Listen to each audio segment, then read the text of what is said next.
السلام عليكم ورحمة الله وبركاته. بسم الله الرحمن الرحيم. الحمد لله وكفى وسلام على عباده الذين اصطفى.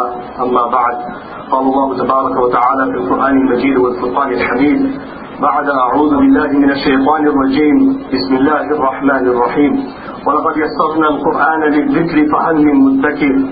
صدق الله العظيم. وقال النبي صلى الله عليه وسلم خيركم من تعلم القرآن وعلمه أو كما قال عليه الصلاة والسلام. Honorable ulama ikram, respected brothers and elders, mothers and sisters, first and foremost, all praises belongs to Allah subhanahu wa ta'ala, the most gracious, the most merciful, the most kind. Infinite peace and salutations be upon the greatest human being to set foot on this planet, and that is none other than the Prophet Muhammad sallallahu alayhi wa sallam. Let us all recite sallallahu alayhi wa sallam. It was through the sheer mercy, and it is through the sheer mercy and the rahmah of Allah subhanahu wa ta'ala that He has availed us the opportunity. He has given us a chance to gather here in this masjid tonight, to witness the completion of the Holy Quran Kareem, to witness the completion of the memorization of the Holy Quran Kareem. These young students, 5 students of Quran that will finish and recite the Quran Kareem in front of us. Let us take these opportunities and let us not take these opportunities for granted. These gatherings have the rahmat and the mercy of Allah subhanahu wa ta'ala. The Prophet sallallahu alayhi wa sallam is reported to have said, مَجْتَمَعَ قَوْمٌ فِي بَيْتٍ مِّن بُيُوتِ اللَّهِ يَتْلُونَ كِتَابَ اللَّهِ وَيَتَدَارَسُونَ بَيْنَهُم. That there isn't a qawm that gathers in the masjid, that gathers in the house of Allah subhanahu wa ta'ala. يَتْلُونَ كِتَابَ اللَّهِ. They recite the words and the kalam of Allah subhanahu wa ta'ala. They speak about the remembrance and the dhikr of Allah subhanahu wa ta'ala amongst one another. But 4 things happens when they do this. إِلَّا نَزَلَتْ عَلَيْهِمُ السَّكِينَةُ. Number 1, peace and tranquility descends upon the gathering. Peace and tranquility, peace of heart descends upon the attendees of the gathering. Number 2, وَغَشِيَتْهُمُ الرَّحْمَةُ. That the mercy of Allah subhanahu wa ta'ala enshrouds upon them. Number 3, وَحَفَّتْهُمُ الْمَلَائِكَةُ. The special makhluk of Allah subhanahu wa ta'ala, the angels, they descend and they throng around the gathering. And number 4, وَذَكَرَهُمُ اللَّهُ فِي مَنْ عِنْدَهُ. That we remember Allah subhanahu wa ta'ala in this world, in this masjid, in His home. We speak about the words of Allah subhanahu wa ta'ala in this world. Allah subhanahu wa ta'ala makes mention of us. Allah subhanahu wa ta'ala makes mention of us in the assembly of angels, subhanallah. The Sahaba radiallahu ta'ala anhum ajma'in, they understood the importance, they understood the value of the completion of the Holy Quran Kareem. Imam Darimi rahimahumullah, he mentions in his Sunan that كان أنس بن مالك رضي الله تعالى عنه إذا ختم القرآن جمع ولده وأهل بيته. That when Anas ibn Malik radiallahu ta'ala anhu, the great Sahabi of Nabi sallallahu alayhi wa sallam, who made the khidmat of the Prophet sallallahu alayhi wa sallam for 10 years, when he would complete the Holy Quran Kareem, he would gather all of his family members, he would gather all of his children, he would gather everyone in his family, فَدَعَا لَهُمْ, and they would make dua. It is mentioned regarding Abdullah ibn Abbas radiallahu ta'ala anhu, that he appointed a person, he وَضَعَ عَلَيْهِ الْغَفَرِ, he appointed a person in the masjid so he can observe.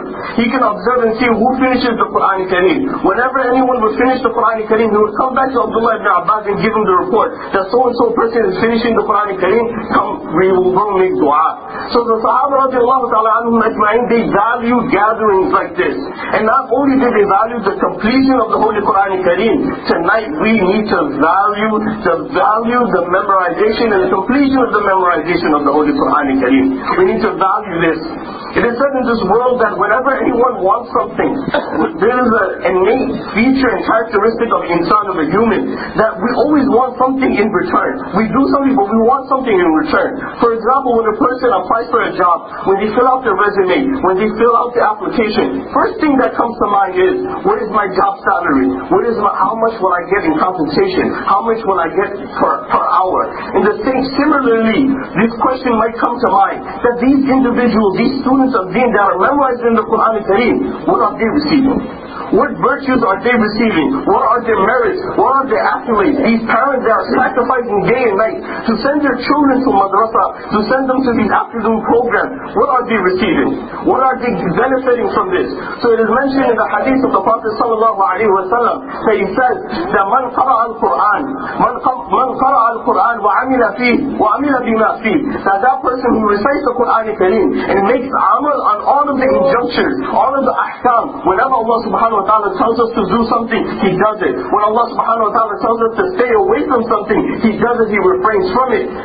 Allah subhanahu wa ta'ala on the day of judgment, when people will drown in their sweat, when every single person will be nafsi, when every single person will be scared, they will be afraid that how will we answer in front of our Lord on such a day. Allah subhanahu wa ta'ala ulbisa walidahu tajan. Allah subhanahu wa ta'ala will give that reciter of the Quran, will give that qari of the Quran, will give that hafiz of the Quran's parents a crown on the day of judgment, a crown on the day of judgment, a taj on the day of judgment. And that sun that we see, that during the sunset, during Maghrib Salah, the Prophet ﷺ says that its brilliance, its excellence, its brightness will be more brighter than the sun that we see today in our world today. Then the Prophet ﷺ then ends off this hadith by saying, if this is the manner that Allah subhanahu wa ta'ala will deal with the parents of a hafiz, of a reciter of the Quran, a person that has fluency in the sciences of Quran, فَمَا ظَنُّكُمْ بِالَّذِي عَمِلَ بِهَذَا فَمَا ظَنُّكُمْ بِالَّذِي عَمِلَ بِهَذَا. The Prophet ﷺ poses a question. Just ponder, just reflect, just think about the rewards and the virtue of the hafiz himself. Just think about the virtues and the rewards that the hafiz will get on the day of Qiyamah. Like we see in this world, when the children, they go to school and they come back home with good grades on the report card. When they achieve something, the parents they feel as a form of accomplishment that my child has accomplished something, that my hard work has paid off. Imagine on the day of Qiyamah, Allah subhanahu wa ta'ala will say to us, that Sahibul Quran, that Qari'ul Quran, the Hamilul Quran, the Iqra wartaqi warattil kama kunta turattil fi dunya. The Hafiz of the Quran, recite and ascend the stories of Jannah, ascend the stories of paradise, keep on ascending, keep on reciting. فَإِنَّ مَنْزِلَكَ عِنْدَ آخِرِ آيَةٍ تَقْرَأُهَا. But verily your abode in Jannah, your place in paradise, your place in Jannah, in paradise will be the last verse that you recite. Subhanallah, this will be the virtues, this will be the merits of the Hafiz al-Quran. The virtues and the merits and the accolades of the Hafiz al-Quran are so many. They are filled in the books of ahadith. Let us all take this opportunity. When we see these five youngsters finishing the Quran al-Kareem, let us look at them with the eyes of encouragement, that inshallah ta'ala I will also start memorizing the Quran. We have an afternoon program that starts, we have a part-time program his over here. There's many masjids that have a full-time his, the madrasas that have a full-time his. Let us benefit from these opportunities. Allah ta'ala made it easy for us. Let us recite and let us everyone start memorizing the Quran al-Kareem. Doesn't matter how old we are or how young we are. It is mentioned in the hadith that person who recites one harf, not one word, not one sentence, not one surah, not one para, not the entire Quran, one letter, he will receive 10 rewards. 10 rewards for one letter. It is mentioned in another hadith that person who learns one verse of the Holy Quran al-Kareem, one verse of the Holy Quran al-Kareem, it equates to performing 1,000 rakat of nafil salah. 1,000 rakat of nafil salah. It is mentioned in Ibn Majah, the Sunan Ibn Majah, that person who learns one verse of the Holy Quran al-Kareem, it equates to the rewards of performing 1,000 nafil rakat. Nafal salah. May Allah subhanahu wa ta'ala give us the ability to take advantage of these opportunities. At this juncture, I want to mention a few advices of the eminent Sahabi radiallahu ta'ala an, Abdullah ibn Mas'ud radiallahu ta'ala an, whose name is synonymous when it comes down to qira'at. He was from among the qari of the Sahaba radiallahu ta'ala anhum ajma'een. He mentioned and he says that these 6 qualities, if you want to recognize, if you want to see a hafiz of the Quran, if you see these 6 qualities, then know know that this person is a hafiz. He said, يَنْبَغِي لِحَامِلِ الْقُرْآنِ. It is necessary, it is incumbent, it is mandatory for a person of Quran, a hafiz of the Quran, a hamil of the Quran, a qari of the Quran, that he has these 6 qualities, that he be recognized with these 6 qualities. And what are they? Number one, that أَنْ يُعْرَفَ بِلَيْلِهِ إِذَا النَّاسُ نَائِمُونَ. That he is recognized through his obedience at night. When everyone else is sleeping at night, he is up and obeying Allah subhanahu wa ta'ala, performing his salah, reciting the Quran al-Kareem. That is the first quality that he mentions. The second quality that he mentions of a true hafiz of the Quran al-Kareem, that he is recognized through his day. وَبِنَهَارِهِ إِذَا النَّاسُ مُفْتِرُونَ. That during the day when people are eating, are overindulging, the hafiz of the Quran, he keeps his fast. He keeps his fast. He abstains from doing disobedience, of disobeying Allah subhanahu wa ta'ala. Number 3, the third quality that Abdullah ibn Mas'ud radiallahu ta'ala mentions, that will be حُزْنِهِ إِذَا النَّاسُ يَفْرَحُونَ. That you will see when everyone is over-rejoicing,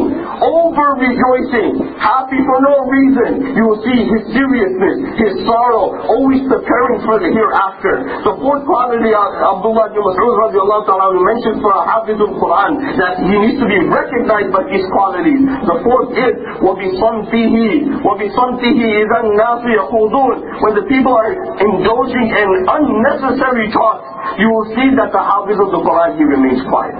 And the last but not least, the last quality that he mentions is وَبِخُشُوعِهِ إِذَا النَّاسُ يَخْتَادُونَ. When people are boasting, bragging that I have accomplished this, I make this amount of money, I have this degree and that degree, you will see the hafiz of the Quran, وَبِخُشُوعِهِ.